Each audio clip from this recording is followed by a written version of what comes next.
What's up, my sports to the bone family? What's up? What's up? Welcome back, welcome back. Another video, my viewers and subscribers. Gonna be zooming in on some cricket once again.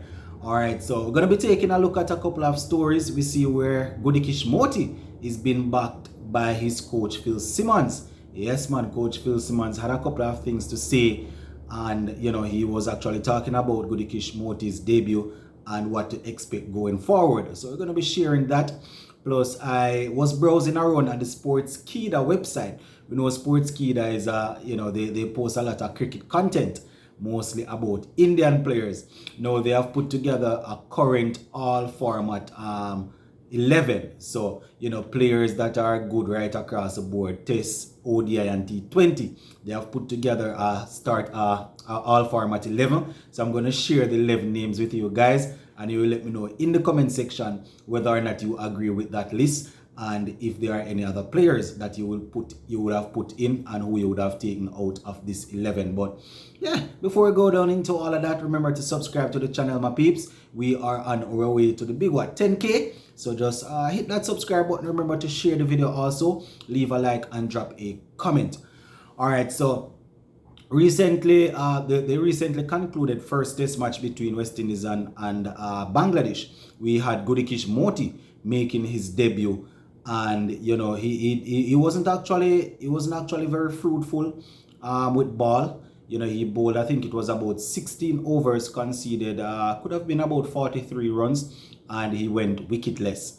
Right, a couple of persons were saying that it's as a result of the pitch that they played on. The pitch didn't offer anything. Some saying that he's not ready and all of that, but I beg to differ as it relates to him not being ready. I think it was a good call to give him his opportunity. He performed extremely well in the recently concluded 4-day regional tournament, because he took quite a few wickets in just a couple of games. So he got his chance. Now, Coach Phil Simmons is basically backing him to come good, and letting people know that he deserves his chance. He actually put some work out in the regional championship, and that is why he's here. So I am actually on the Sportsmax website, so I'm just going to give you some information as it relates to what Coach Phil Simmons is saying.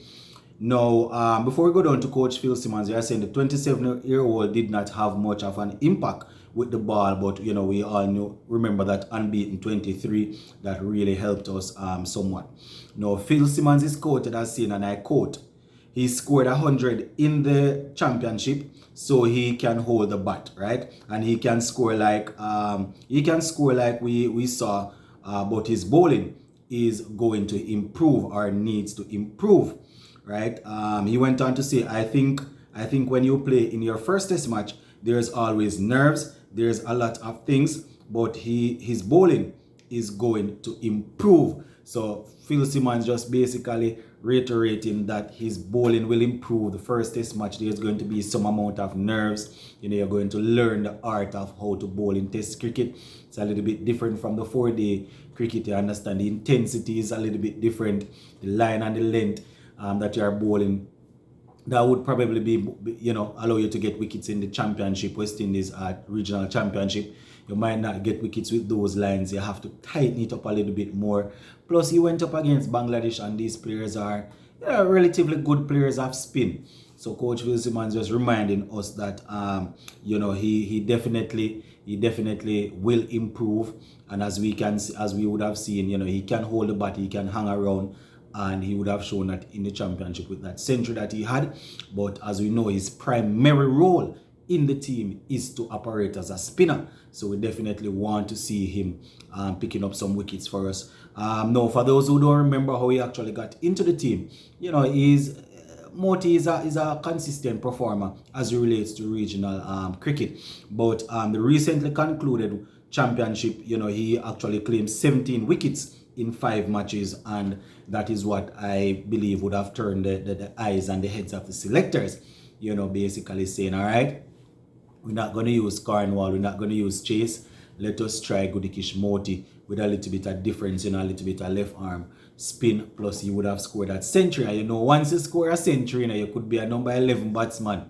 Once you score a century, West Indies selectors are always going to be thinking that, you know, you might be able to chip in with some runs at some point in time, because that is how we are always thinking. This one can chip in with a little bit of runs, that one can chip in with a little bit of runs. So, you know, rows, people get their rows confused out there. You know, that's where you see specialist batsmen start to bowl and specialist bowlers start to bat, because people get their rows confused. But yeah, I definitely agree with Coach Phil Simmons. I mean, I can see in the future, so I am not going to say that out and out he's going to improve and he's going to be successful. But I am thinking he's going to do a little bit better. Not sure if the St. Lucia pitch will be the one for him to take wickets, but definitely think that eventually he's going to get a couple of wickets for us to kickstart his test career. All right, so moving on now, my viewers. The next thing that I wanted to share with you guys is a 11 that I saw on the Sportskeeda website. And as I said, Sportskeeda, you know, usually when you want sports update, and you know, especially on cricket, if you want sports update on cricket, that's a good website for you to check out. I was just browsing around today, and I was on the Sportskeeda website, and I saw where they uploaded their best current all format team, or best current all format 11, and you know, they weren't sharing it based on what somebody else said. So I guess a team at Sportskeeda put this together. And according to them, the two openers they would have would be David Warner and Rohit Sharma. Not sure if I can knock that any at all, because David Warner is right across the board, plays cricket right across the board, ODI, T20 and Test, performs at an extremely good level. Rohit Sharma, he might not be as consistent as you would want him to be in you know, some of the times, but in terms of ODI Test and T20 is also up there. Usually hovers around the top 10 in all three formats. Not sure if he's in there in the top 10 in all three formats as we speak, but they have him there. At number 3 and 4, they have Virat Kohli and Babar Azam. Once again, guys, remember it's an all format team, so guys that they think would be able to make teams right across the board. So they have Virat Kohli at 3, Babar Azam at 4. We know Virat Kohli's history. I mean, he hasn't scored in a century in a good little time now, maybe since could be since 2018, 19 or something, somewhere there about. Don't quote me, but somewhere there about. But he is still performing, you know, not getting the centuries as before, but he's still performing, and they have him there. Babar Azam, what can I say? The little genius. If you want to know how good he is or how much he's respected based on his body of work, just wait until Pakistan is playing against another team and you will hear how especially the commentators will sing his praises. But in all truth and in fact though, guys, he's definitely a good performer right across both test you know, in Test, T20 and also ODIs. All right, so he's at number 4. At 5 and 6, they have Ben Stokes and Josh Butler, the two English players holding out the middle there. So Ben Stokes playing that role as the all-rounder. You understand? I can't really knock them and selecting him there. You know, he's pretty consistent right across all three formats. So Ben Stokes is there for them, and you know, keeping, I guess it would be Josh Butler. Josh Butler makes it as the wicket keeper.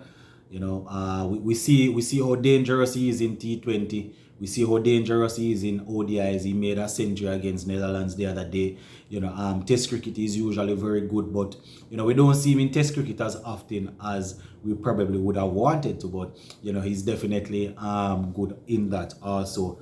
Then the next all-rounder, well, are the spinner. They have Ravindra Jadeja and Rashid Khan. So Ravindra Jadeja and Rashid Khan, their body of work speak for themselves. You know, two quality spinners right across all formats. I mean, we don't get a chance to see a whole lot of Test cricket from Rashid Khan, but he's definitely class just the same. Ravindra Jadeja, as I said, speaks for himself.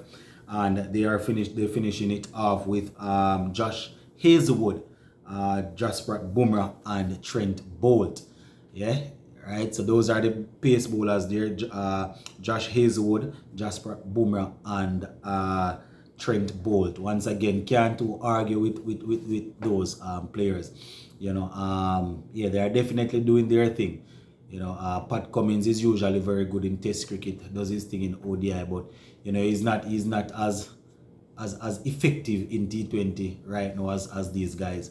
Any West Indians I think could make the list. The only all format player that we have right now is Jason Holder, and in all honesty, I'm not sure he would be able to make it over Ben Stokes. That would be the position for him. So I know based off emotion, some of us might want to put him in there, but if you look across the board, he would have to slot in for Ben Stokes, and Ben Stokes basically would edge him out, in my opinion, right here in all three formats. So those are the 11 players according to Sportskeeda that they would consider to be the best all format playing 11. So as I said, let me know what you think in the comment section. Give me your all format 11. Let me know if you agree or disagree. All right, my peeps, bless. I'm out.